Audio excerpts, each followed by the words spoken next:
예, 시청자 여러분 안녕하십니까? 윤정글 선생님의 유구유원 코너입니다. 안녕하세요. 예.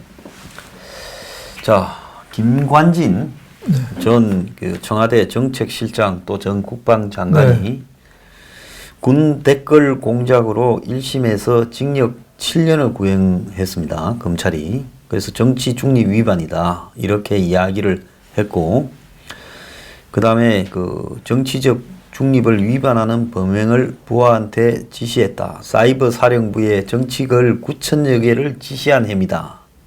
이렇게 이야기를 하고 그 밑에 있는 임관빈, 김태호 이런 사람들이 징역 5년씩이 구형이 됐어요. 김태호 같은 경우는 그 유명한 사람이지 않습니까? 청와대의 대외정책, 그렇죠. 대전략기획비서관이죠. 교수. 이 사람도 5년 구형이고 국방부 정책실장한테도 징역 5년을 구형을 했어요. 자, 그런데 이 일의 진실에 대해서는 저도 잘 모르고 윤 선생님도 잘 모르지만은 이 9천 개를 지시했다고 징역 7년을 구형할 것 같으면 8,800만 개를 지시한 몸통에 대해서도 똑같이 수사가 이루어져야 되지 않겠냐. 그렇죠. 아니 사이버 사령부에서 하면 악질적인 것이고 국정원에서 하면 악질적인 것이고 헌법기관인 국회의원이 지시하고 그 국회의원이 대통령의 완전 오른팔이었다면 그거는 문제가 없는 것인가? 그렇죠. 더 큰 문제가 있었고, 그러니까 김관진 장관에 대해서 청와대 정책실장에 대해서 그동안에 집요하게 하여튼 구속영장 청구하고 기각되고 계속 그랬었거든요. 그래서 끝까지 집요하게 해서 7년이나 하고 그 밑에 참모들까지 이렇게 했다는 거는 제가 보니까 법원에 판결이 또 있어야 된다고 보는데 아직은 저는 진상을 잘 모르니까 뭐라고 할 수는 없지만 다만 이 균형 감각은 우리 법률이 있어야 된다 이거죠. 예를 들면 드루킹 재판에 대해서 지금 김경수 전 도지사가 지금 법정 구속돼서 실형을 받았잖아요.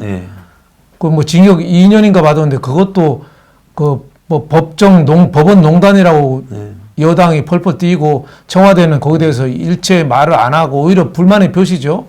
근데 거기에 대해서 김경수만 했지 다른 사람 누구 한 사람 있나요? 그렇죠. 우리는 국민들은 물어봐야 돼요. 닉슨 때 워터게이트 때 청문회 열어서 그 상하원에서 닉슨에 대해서 집요하게 물어봤어요. 대통령은 알았느냐? 언제 알았느냐? 집요하게 물어봤거든요. 이번 드루킹에 대해서도 김관진 건 좋다 이거예요. 드루킹에 대해서 그럼 더 검찰에서 수사를 해야죠. 예를 들면 김정숙 여사가 그 대선 전에 경인선 가자 그랬잖아요. 그거 한 대여섯 번 했거든요. 경선 집회장에서 그랬죠. 그 경인선이라는 게 뭡니까? 댓글 조직이죠, 경제도 사람 인자에다가 선 먼저 선자. 그걸 옛날에 경공모라고 했는데 그게 청와대에 계신 분이 그 말 어려워 그래서 경인선으로 바꿨다는 거 아니에요? 그렇으면은 그거를 김정숙 여사가 경인선 가자고 그렇게 5번, 6번을 이렇게 굉장히 상기된 얼굴로 했으면 그러면 불법 알았나? 거기에 대해서 뭔가 조사가 있어야 되는 거 아니에요? 당연히 조사를 해야 되는 거죠. 조사가 당연히 돼야 되는데 거기서 조사 한 번도 안 됐잖아요. 특검에서 안 했습니다. 특검에서는 김정숙 여사가 같이 사진 찍은 거는 불법이 아니다. 일상적이다. 사진 찍은 거 갖고 그러냐. 문제가 사진이 아니라 경인선 가자라고 해서 경인선을 얼만큼 알았느냐. 그러면 부부 1심 동체인데 그럼 대통령도 알았느냐. 여기에 대해서 특검이나 우리 검찰들이 집요하게 수사가 들어가야죠. 그래야지 수사 결과가 나오면은 그래, 맞아 이렇게 국민이 납득하죠. 거기 또 다른 사람 있잖아요. 송인배 이런 사람도 거기에 드루킹 김경수 측근 아니에요. 그 사람이 또 여러 가지 송인배가 5번을 드루킹을 만났고 그렇죠. 그리고 송인배가 김경수한테 소개를 시켰죠. 그렇죠. 그러니까 맞아요. 송인배는 아마 문재인 측근 중에 이제 네. 2016년 네. 총선이 끝나고니까 송인배는 이 총선에서 떨어졌고 네.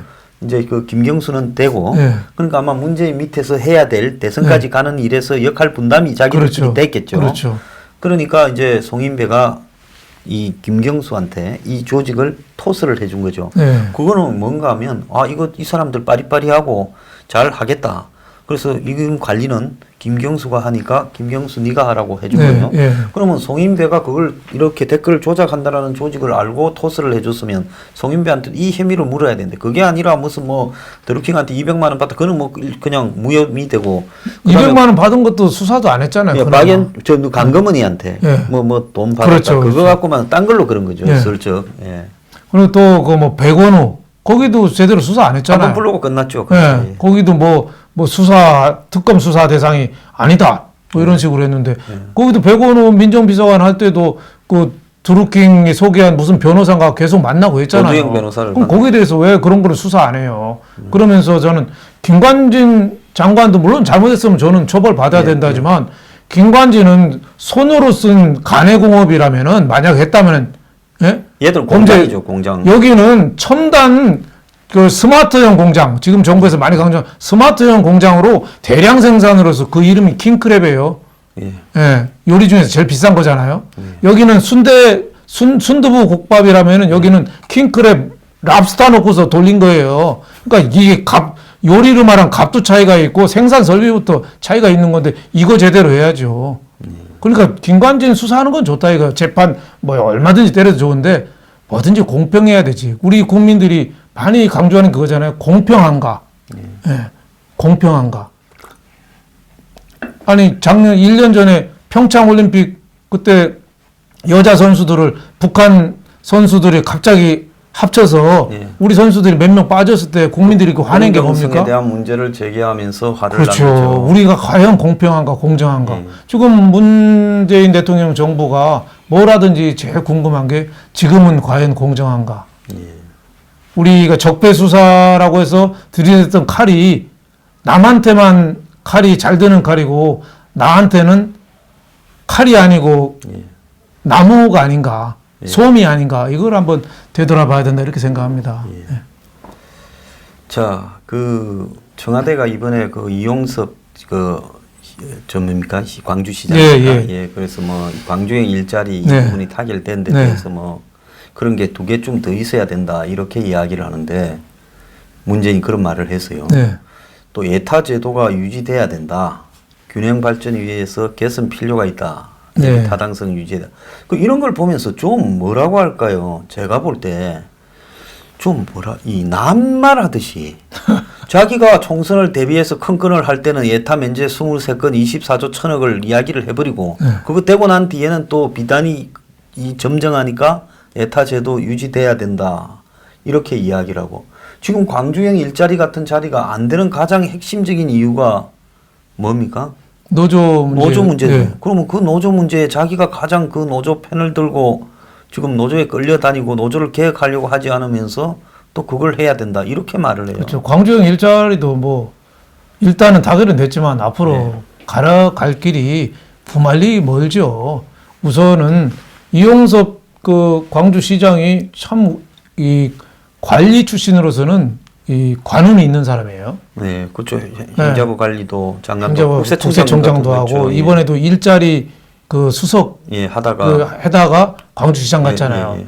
일자리 수석 계속 했으면 무슨 소리 들었겠습니까? 욕만 먹고 쫓겨나. 욕만 먹었죠. 예. 그러니까 참 눈치도 빠르고 관운도 이제 얼른 광주로 내려갔어요. 네.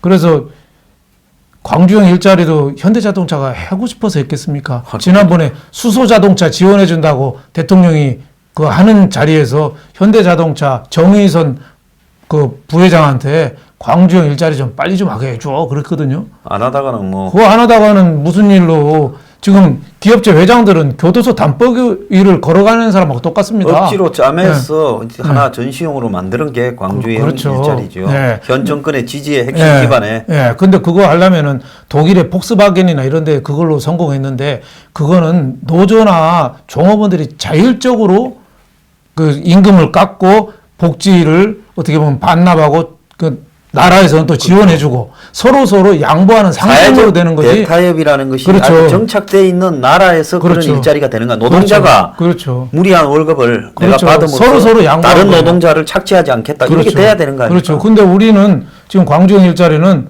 옆에 쇠몽둥이 하나 갖다 놓고 예. 그 주인 현대차하고 노조하고 쇠몽둥이 하나 큰 거 갖다 놓고 빨리 사인해. 그래 안 해? 그래 알아서 해. 그거 알았어. 그러면은 누가 제일 불안하겠습니까? 근데 물론 뭐 저는 그 폄하하고 싶은 생각은 없어요. 이런 식으로 돼야 되는데 그 한계는 틀림없이 있다 이거죠. 예타제도도 24조 원 이상이 되는 돈이 말이 24조지 저게 50조가 될 수 있고 100조도 될 수 하다 있습니다. 보면 처음엔 다 작게 써놓고 하다 그렇죠. 보면 늘어나는 걸 어떨 거냐 이렇게 아니, 다 낮아빠지지 않습니까? 우리도 뭐 윗사람한테 예산 결제 맡을 때 그러잖아요. 예. 일단 조금 갖고 시장만 하시고 아니면 빠져도 됩니다. 근데 일단 시장 하면 그 발 빼기가 쉽습니까? 안 되죠. 예, 발 빠지면 이제 무릎 빠지고 가면 그 엉덩이 빠지고 몸 다 빠지면 에라 모르겠다고 그냥 끝까지 가는 건데 지금 그래서 문재인 정부가 소통이 과거 정부하고 다른 점이 소통이라고는 하는데 남의 말을 안 들어요. 예. 예. 두 번째는 소통을 쇼하듯이 해요. 쇼통이네. 예, 쇼하듯이 해요. 그리고 정말 궁금한 거는 또 얘기 안 해줘요. 예, 정말 궁금한 거, 국민이 얘기한 거는 안 해줘. 예를 들면, 문다혜. 예, 딸에 대해서 아버지가 모르겠습니까? 예. 그 궁금한 거 편안하게 그냥 얘기해 주면 되는 거 아니에요? 예. 왜 그런 건 얘기 안 하죠? 일단 예. 어떤 말이든지 무조건 그냥 누가 의혹만 제기하면 우리는 몰라. 너 예. 잘못하면 깜빵가. 예. 이런 식의 몸에 배인 것 같아요. 예. 반사가 자기 이거. 딸에 대해서도 뭐 모른다고 하고 그건 국민들한테 편안하게 얘기해 줄 수 있는 거 아니에요? 예. 그리고 곽상도 의원이 얘기한 게 상당히 저는 일리가 있다고 보는데 그 우리 딸이 요가한다고 인도 사람한테 얘기할 때 벌써 한 달 전에 짐꿀에서 배로 이삿짐 보냈다는 건데 거기에 대해서는 좀 설명이 있어야 되는데 소통의 3대 원칙이 있거든요. 네, 뭡니까? 처음에는 경청입니다. 경청. 듣고. 내가 말하는 게 소통이 아니라 듣는 거예요. 입이 하나인데 귀가 두 개잖아요. 두 번째는 리액션이에요. 리액션. 상대방에게 맞아 이렇게. 또 하나는 맞장구예요. 맞장구. 거기에 대해서 계속 얘기해줘서 주고받고 이렇게 해야 되는 거예요. 그러니까 그 무슨 의원이죠? 그 문다혜 얘기했던 의원. 곽상도 의원이 얘기를 했으면 거기에 대해서 맞장구로 쳐줘야죠. 그럼요. 근데 당신이 얘기한 건 이게 잘못됐어. 이게 맞아. 이래야 되는데 거기에 대해서는 설명 일체 없고 바로 경찰, 검찰로 넘겨버렸잖아요. 수사하라고. 예, 그렇게 이야기를 했죠. 그게 소통입니까? 그건 협박이죠. 그러니까 달을 가리켰으면은 달에 토끼가 몇 마리 사는지 금토끼, 은토끼가 있는지 설명을 해야 되는데 네. 손가락에 무좀이 걸렸다고 자꾸 얘기하는 거예요. 손가락 없애라고. 그러니까 국민들이 납득을 못 하는 거죠. 네. 자, 그 납득 못할 일이 하나 더 있는데요. 네. 그 지난번에 태안 화력발전소에서 김용균이라고 네. 젊은 이 노동자가 네.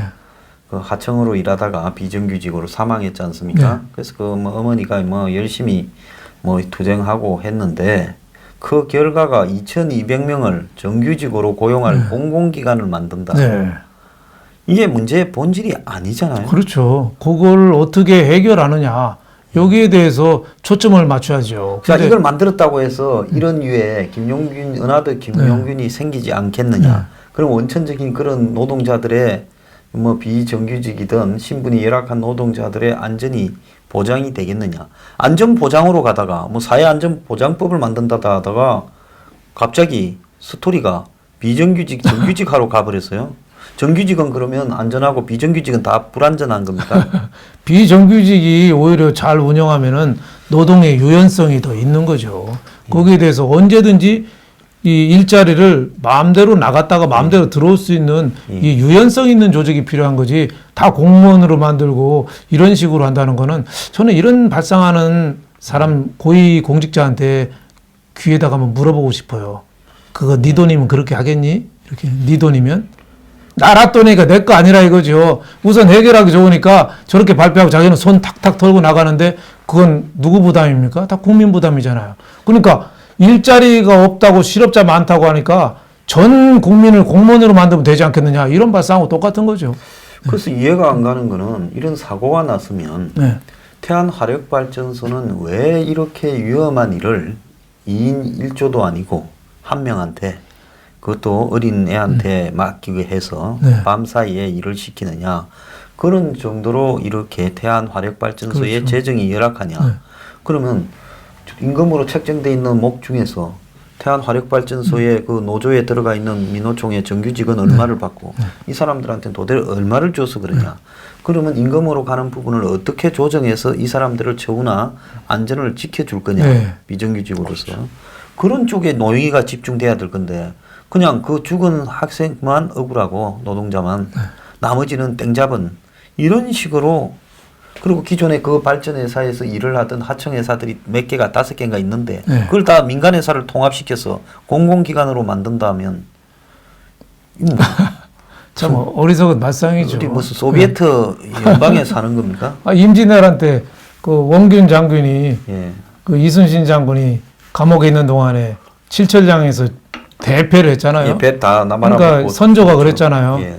저 수군 없애라고 육군하고 합치라고 예? 졌으니까 없애라고 아주 쉬운 거죠. 예? 그랬으면 어떻게 됐겠습니까? 우리가 감당 호남이 아마 다 뺏겼을걸요. 지금 아마 우리나라 지도가 바뀌었을 수도 있을 거예요. 북쪽은 명나라가 갖고 남쪽은 저 일본이 갖고 우리나라 웃기는 나라가 됐을 건데 그럼에도 불구하고 그 명량해전이나 이런 거를 준비한 게 우리가 수군을 유지한 거 아니에요? 예. 이거랑 똑같죠. 지금 화력발전소를 어떻게 하면 잘할 건가, 잘 운영할 건가, 여기에 대해서 초점을 맞춰야지 다 그 공기업으로 만들다? 제가 보니까 발상을 이해할 수가 없습니다. 자, 그래서 지금 고용노동부가 발표한 공공부문의 비정규직, 정규직 전환의 현황을 놓고도 실적 부풀리기다. 그래서 자회사의 일방적인 이 전적이 실적에 포함되고 태안 화력발전소 비정규직 그 김영균 같은 사람들을 동료는 전환 대상에서도 아예 빠져 있다 네. 하는 이야기가 나왔거든요. 네. 그러니까 지금 공공기관에서의 비정규직에 정규직하라는 부분이 솔직히 말하면 거기에 연관된 사설 안에 있는 사람들이 결국은 그렇죠. 정규직이 될 능력도 네. 꼭 경쟁에서 될 수 있는 실력도 자격도 갖추지 못한 사람들이 편법으로 되고 실제로 이제 이렇게 열악한 처지에 있는 사람들은 아예 빠져 있고 그러다 보니까 이제 그런 부분을 또 무마하기 위해서 공공기관을 또 하나 더 만들어서 현재 민간 기업이 하는 거 조그만 게 회사 밑에 개인 회사들이 데리고 하는 부분 하청 준 걸 그걸 전부 거기에 일하는 사람을 다 모아서 정규직으로 해라. 네. 그러면 그 여태까지 민간 기업을 거기서 해오던 사람은 또 뭐가 됩니까? 회사 내놔야 되는 거예요? 네. 그러니까 지금 문재인 정권이 제일 잘못해서 경제가 어려워진 이유 중에 하나가 시장하고 거꾸로 가는 거죠. 그래서 시장한테 보복을 받는 거죠. 이게 비정규직, 정규직 문제도 그 경제적인 논리로 풀어야 되는데 다 공기업화 만들고 정규직화 만들고 그러면 그게 풀리겠습니까? 과거 제가 한 25년 전쯤에 베트남을 간 적이 있었어요. 예. 지금은 다낭은 굉장히 개발되고 그러는데 그때는 미국하고 수교하기 전이라 베트남이 형편이 없더라고요. 예. 그 베트남 하노이에 괜찮은 호텔에 갔는데 두루마리 화장지가 없더라고요. 종이를 찢어놨어요. 종이를 그거로 닦으라고. 우리 옛날에 신문지 찢어서 예, 그런 거 거의 마룻바닥이었어요. 그 90년대 초에 지금 한 25년 정도 전에 그런 나라가 이렇게 커왔거든요. 그때 베트남 다낭 어디 그 다리를 지나가는데 사람들이 그 경비원 비슷한 사람이 돈 받고 하는 사람이 하도 많이 서 있어서 몇 명인가 쉬어봤더니 다리 위에 공무원들이 16명이 서 있더라고요. 필요 없는 공무원들이 그렇게 많은 거예요. 예? 그런 나라가 미국하고 수교하면서 시장 제도를 도입해가지고 이렇게 많이 성장했잖아요. 예? 그래서 뭐 미국, 북한 회담도 하고 했지만 우리는 여태까지 경제 논리로 잘 풀어오던 거를 지금 거꾸로 가고 있어, 거꾸로. 옛날 중국과 베트남 이런 나라들이 힘들게 살아온 거꾸로 길을 우리는 지금 거꾸로 가고 있어요. 그 필요 없는 공무원들 자꾸 늘리고 자꾸 이런 식으로 국민 세금 낭비하고 국가 만능주의, 청와대 만능주의, 예? 청와대 인사권하고 사정권을 다 쥐고 있잖아요. 예? 그거는 옛날에 저 DJ 노무현 때도 이 정도까지는 안 했거든요. 인사권하고 사정권 다 쥐고 있으니까 밑에 장관들은 있는지도 모르잖아요. 있는지도 몰라. 예? 그러니까 이게 국가가 총체적으로 너무 권한 집중이나 공무원 수 늘리기 이런 쪽으로 너무 많이 가서 이게 후유증이 갈수록 커지지 않겠느냐. 그래서 저는 우리 경제가 이제 좋아지긴 갈수록 어렵다 이렇게 생각합니다. 네. 참 이런 어려운 경제에서 국세 수입이 정부 계획보다 25조 4천억이 더 작년에 그쳤답니다. 네. 어떻게 생각하십니까?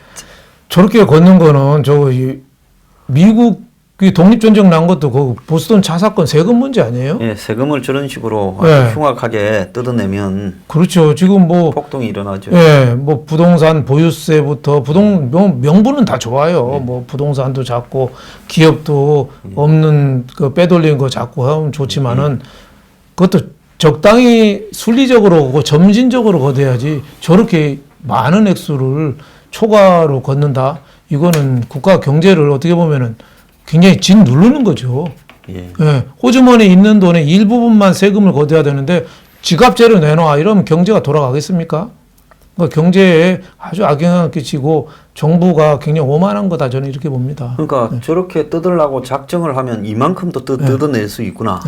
과거에 박근혜 정부만 해도 도저히 세금을 더 받아낼 데가 없어서 연말 정산에 손을 좀 대고 담배값에 손을 대고 그렇죠. 했던데 그 박근혜 정부는 바보 같아요. 어떻게 보면 굉장히 고지식했죠. 그때 조원동 경제수석이 한마디 했잖아요. 예. 세금 높일 때는 거위 털 뽑듯이 살살 안 아프게 뽑아야 된다. 그래서 국민들이 굉장히 기분 나빠한 적이 있었거든요. 우리가 거위냐 우리 털 뽑게 했는데 근데 이 정권은 뭐 거의 생딱터 뽑듯이 뽑아도 거의 뭐 거위털이 아니라 그냥 사람 머리털을 통째로 뽑아버리는 그런 어떻게 보면 무지막지한 지금 세금 낭비가 지금 시작된 거 아니냐. 많이 걷는 건 좋아요. 잘만 쓰면은. 근데 지금 제대로 안 쓰면서 일자리 예산 54조? 올해 또 추경한다고 하겠습니까? 그렇게 하겠죠. 예, 그러면 그걸 어떻게 그걸 감당하겠습니까? 결국 국민 다 부담인데. 예. 참 이 후한무치한 정권이라고 생각을 합니다. 자, 그 정치 이야기 조금만 하겠는데요. 그 지금 뭐 황, 홍, 오 세 사람이 아까 뭐 저희들이 생방할 때도 이야기를 좀 했습니다만은 박근혜 이제 사면 이야기를 하고 또 박근혜한테 의리를 지켰냐 안 지켰냐 이제 이 박근혜 전 대통령에 대한 논란이 번지고 있는데 정말로 한국당에 지금 논란이 돼야 될 부분은 이 문 정권의 무도한 국정 운영을 어떻게 저지시켜서 사실은 문 정권이 빨리 저지되어야 박근혜 전 대통령도 빨리 석방되지 않겠습니까? 근데 문 정권이 그러지 않는 한은 아까도 말씀하셨지만 어지간하면 석방될 가능성이 지금 없지 않습니까? 그렇죠. 근데 왜 이렇게 허무맹랑한 논란들을 서로 이렇게 벌이고 있을까요? 그러니까 자유한국당이 그 전당대회라면은 전당대회라는 잔치를 통해서 우리가 앞으로 어떻게 해갈 건가 좀 미래를 보고 잔치를 해야 되는데 지금 10년 전, 20년 전 때 형제간에 그 생일잔치에 부모 생일잔치에 모여서 우리 앞으로 가야 될 길을 상의해야 되는데 그게 아니라 내가 어릴 때 네가 나 때렸지 돈 빌려간 거 안 줬지 뭐 이런 거 갖고 지금 싸우고 있는 거예요. 내 재산 상속 네가 다 떼먹었지 이거 갖고. 그러니까 오세훈 시장 그 후보는 얘기를 하는 게 극복을 얘기하더라고요. 극복. 그분은 이제 탄핵에 찬성했으니까 또 자기 박근혜 시대를 극복해야 된다. 그러니까 뭐 자기는 잊고 싶겠지. 그렇지 잊자 이거죠. 이 극복해서 나 찍어달라 이거죠. 또 홍준표 전 대표는 뭐라고 얘기했죠? 무조건 사면해줘라 명령을 했죠. 그분은 좀 왔다 갔다 했죠. 처음에는 탄핵에 반대했다가 나중에 대표되고 후보하고 대표할 때는 박근혜 대통령 출당시켰거든요. 그러니까 조금 애매한 입장이지만은 하여튼 빨리 사면시켜라 하고 또 누구죠? 저는 이름도 자꾸 황교안. 워낙 그 초짜 정치인이라 이름이 잘 생각이 안 나요. 대세론의 황교안 총리는 법에도 눈물이 있다 그러잖아요. 법에도 눈물이 있다. 그러니까 참 애매한 표현이죠. 법에 눈물이 있다. 그분은 탄핵 때 대통령 권한 대행을 해서 약간 연루가 된 탄핵과 관계된 측면도 있는데 또 박근혜 대통령하고는 또 좋은 감정은 또 아닌 것 같아요. 참 희한한 게 지난번에 왜 그 박근혜 대통령 변호사 그 유영아 그 양반이 나와서 유영아라는 나와서 그랬다잖아요. 박근혜 대통령 때 법무부 장관하고 총리하고 다 했던 사람이 대통령 수임 번호도 모르냐. 인터넷만 찾아봐도 뭐 503번인가 다 나온다. 그리고 또 하나 아픈 얘기 했더라고요. 박근혜 대통령 허리도 아파서 책상하고 의자, 간이 의자라도 하나 놓으라고 그랬는데 그걸 끝까지 안 들어주고 정권이 바뀌어서 문재인 정권 들어와서 지금 법무부 장관이 놔줬다. 예. 그 간이 침대도 하나 안 놔줘가지고 굉장히 어떻게 보면은 엄청나게 디스를 한 거죠. 예. 그래서 지금 이번 선거도 어떻게 보면 박근혜 전 대통령이 그 당권을 좌우하는 중요한 변수로 등장을 했어요. 그래서 나는 이해가 안 가는 게 그 수만 명이나 되는 태극기 부대 하시는 분들이 박근혜 전 대통령 석방에 이 목숨을 걸고 매 주말마다 저렇게 시위를 지금 몇 년간 하고 있는데 그렇다면 그분들이 지금 황교안 이 전 총리가 황교안 후보가 그렇게 했다라는 내용이 되면 해명하라고 해서 만약에 그분들의 논리라면 이걸 황이 해명을 못하거나 사과를 못하면 안 된다 해야 될 건데 자기들의 논리도 또 안 맞아요. 그런데도 보면 또 황교안 대선원이라고 하면서 당의 룰도 뭐 그쪽에서 주로 주도해서 끌고 가는 것 같고 그러니까 일부 후보들이 지금 왜 우리는 출마를 했는데 그 토론도 한 번 안 하고 컷오프를 중간에 연설 중에 지방 돌면서 연설하는 도중에 딱 끊어서 4명으로 줄인다 이러느냐고 또 항의까지 하고 있죠. 네. 그래서 유영하 변호사가 안 나오다가 TV에 나와서 얘기한 게 박근혜 전 대통령이 가도 좋다는 얘기를 들었다잖아요. 왜 나왔을까요? 저는 친박이나 태극기 하시는 분들이 황교안 이코로 박근혜라고 생각하는데 그거 아니다. 그거 알려주고 싶어서 나온 거 아닐까요? 그 이야기를 의도적이고 배신자다. 박근혜 전 대통령 제일 싫어하는 게 배신자잖아요. 키워줬는데 제일 등을 친 사람이다. 오히려 제가 보기에는 그 대표나 홍준표나 오세훈 시장에 대해서보다 황교안 총리에 대해서 박근혜 전 대통령이 물론 뭐 저도 추측입니다만은 더 감정이 안 좋은 거 아닌가. 홍이나 오는 그렇죠. 뭐 해준 건 있죠. 그렇지만 그러니까, 황은 그 법무부 장관, 그 다음에 이 총리 그리고 자기가 또 들어갔을 때 대통령 권한 대행까지도 했죠. 그러면 당연히 자기한테 충성을 바쳐서 편의를 봐주고 협조해 줄 거라고 생각했는데 또 냉정하게 선을 그었으니까 그런 부분에 대해서 지금 앙금이 굉장히 남아 있었던 것 같아요. 그러니까 결정적일 때 죄를 뿌리는 거죠. 네, 그러니까 저는 물론 뭐 박근혜 전 대통령하고 관계를 분명히 하는 거 생각을 분명히 하는 게 뭐 이번 전당대회에서는 피할 수 없죠. 피할 수 없지만은 더 중요한 거는 자유한국당이 이 위기의 시대에 북한 핵이라든지 경제 위기라든지 여러 위기 시대에 어떤 지도자를 하고 어떤 보스랑 선장하고 가면서 어떻게 헤쳐나가느냐 이거를 결정하는 자리인데 좀 더 미래지향적인 게 좀 돼야 되는데 제가 보기에는 이것도 3가지가 없어요. 뭐가 또 없습니까? 3가지 나왔습니다. 절실함이 없습니다. 절실함. 뭐든지 애절하게 강구하는 절실함이 있어야 되거든요. 왜 100일 기도도 하고 뭐 그런 게 다 절실함이잖아요. 이게 미래에 대해서 우리가 좋은 나라를 좀 만들겠다는 이 절실함. 저는 이게 분위기에 이게 없는 것 같고 그리고 전략적인 통합 마인드.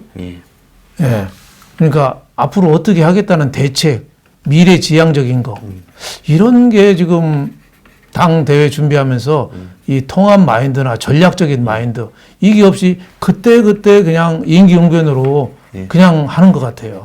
그런 점이 참 지금 여러 가지 스캔들이나 뭐 문재인 정부 와서 게이트에 비화될 정도로 많이 나오는데 그거에 제대로 대응을 못 하잖아요. 뭐 목포에 손혜원 나오니까 버스 타고 목포 휙 둘러봐서 그게 무슨 도움이 됩니까? 뭐, 목포 가서 뭐가 도움이 되죠? 그런 전략적인 통합 마인드. 그리고 마지막으로 3번째로는 이 멸사봉공, 자기를 버리고 공을 위하는 멸사봉공, 희생정신, 이게 조직을 위해서 몸을 던지겠다는 이 희생정신, 이게 없는 것 같아요. 이번 3분 후보자 나온 분들도 제가 조금 낮게 폄하하는 게 이분들도 희생정신이 좀 없는 거 아니냐. 다들 저는 3분 다 좀 다들 너무 큰 하자가 있지 않느냐. 저 사람 3분밖에 인물이 없냐. 뭐 당대회 잔치날 앞두고 제가 너무 비하하는 것 같습니다만. 비하를 많이 해야 사람이 되는데. 저렇게 인물이 없나. 저렇게 좀 안타깝습니다. 예. 참 안타까운 집단입니다. 자, 그 마지막으로 그 손석희 앵커 어제도 네. 또 출연을 네. 금요일 날 하는데 목요일 날 저녁에도 네. 또 TV에 출연을 했다 그러더라고요. 네. 참 그 멘탈 하나만큼은 갑이다. 그렇죠. 예, 예. 뛰어난 사람입니다. 자신에 대해서는 관대하고 남에 대해서는 냉엄하고 뭐 공격적 저널리즘이죠. 그 뭐 옛날에 안희정 지사라든지 그 뭐 시인 박진성이라든지 그 뒤에 누구였죠? 뭐 오달수. 예, 뭐 그런 사람들 나오면 그냥 공격적으로 사람의 탈을 쓰고 공인으로서 그렇게 할 수 있느냐 그렇게 비수로 들이대는데 자신한테는 참 관대하죠. 그래서 저는 이번에 그 설 연휴 때 그 과천 교회 주차장이 우리 집 동네라 그 산에 올라가면서 그날 밤에도 이렇게 보니까 차가 한두 대밖에 없는 데더라고요. 근데 거기서 어떻게 레카차랑 추돌 사고가 났나? 난뭐 박아내도 받기 어렵겠는데. 예, 일부러 가서 받지 않아도 저렇게 힘들 텐데 참 손석희라는 사람이 어떻게 과천 구석에 저 자리로 어떻게 왔나부터 참 신기하긴 한데 이게 참 책임을 질 줄 모르는 태도, 난 그런 게 좀 우리 좀 남을 비판하려면은 자신부터 좀 윤리적인 정당성 이걸 좀 확보해야 되는데 본인을 위해서 지금 JTBC라는 또 예, 조직을 또 끌어당기고 있잖아요. 예. 예, 그래서 JTBC 이름으로 발표해서 다 조사하고 있으니까 함부로 쓰거나 말하지 말라. 이런 식으로 어떻게 보면 방패막이를 또 JTBC라는 회사가 지금 서고 있거든요. 이게 언론인에서 바른 태도인가 이런 생각이 듭니다. 그 변호인을 손석희가 꾸렸다는데 네. 참 이 뭐 별것도 사건 내용으로 보면 인물로 보면 화제지만은 내용으로 보면 별것도 아니고 그냥 지저분하기만 한 사건에 특수통 검사 출신, 경찰대학교 출신, 또 변호사 뭐 이런 사람들로 초호화롭게 변호인을 꾸렸대요. 예. 그리고 이제 김웅이라는 그 기자는 그 이렇게 네. 그 뭡니까 일식집 네. 거기에 그 CCTV를 네. 경찰에 제출해서 네. 내가 이런 상태에서 맞았다고 또 제출을 했다는 거예요. 네. 그리고 또 검찰에도 고발을 또 했더라고요.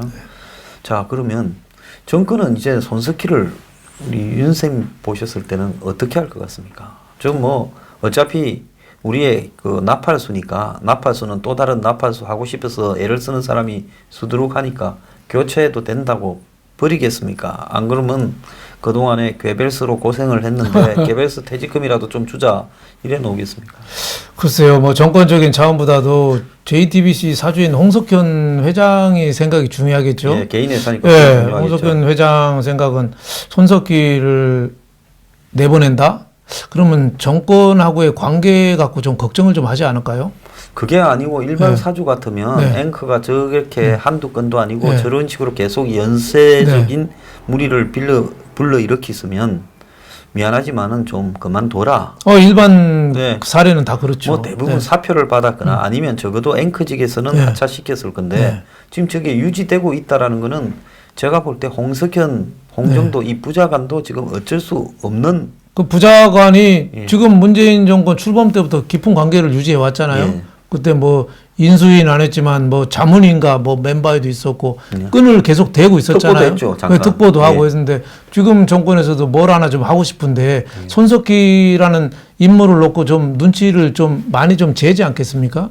제가 보기에는 뭐 그래서 정권에서 어떤 사인을 줬는지는 모르겠지만 일단 사주가 고용인이 사주니까 그 눈치를 좀 많이 보고 있는 거는 좀 확실한 것 같다 이런 생각이 듭니다.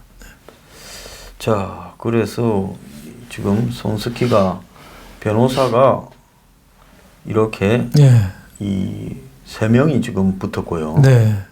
그리고 이 시민단체가 업무상 배임, 그러니까 저기 기부금 네. 이런 부분에 대해서 업무상 배임으로 고발을 하니까 변호인을 늘려서 7명이 추가되었다.